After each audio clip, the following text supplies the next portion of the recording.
plus de communication pour moins d'inquiétude. C'est en substance la requête de l'Union des groupements de parents d'élèves. Elle a lancé un sondage de 20 questions sur les réseaux sociaux. 1500 personnes ont répondu.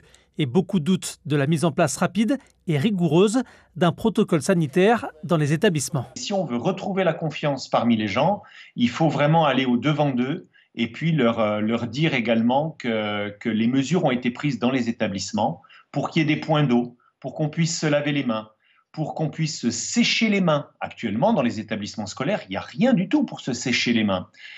Qu'on leur explique qu'il y aura des masques, qu'on leur explique que les enfants qui ont des problèmes de respiration, qui sont asthmatiques, qui sont diabétiques, tout va être mis en place pour les sécuriser et qu'il n'y aura pas de stress à avoir. Inquiétude également chez les enseignants. L'UTCFE-CGC a sondé 2600 professionnels du primaire et secondaire via une enquête en ligne.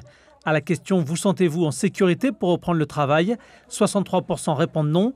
Mais si les conditions d'hygiène et de sécurité respectant les gestes barrières sont mises en œuvre, 76% sont favorables à la reprise. Leurs demandes ont bien été prises en compte. Les enseignants seront présents à la rentrée. On voulait que les enseignants puissent se retrouver dans un premier temps pour organiser la reprise de classe.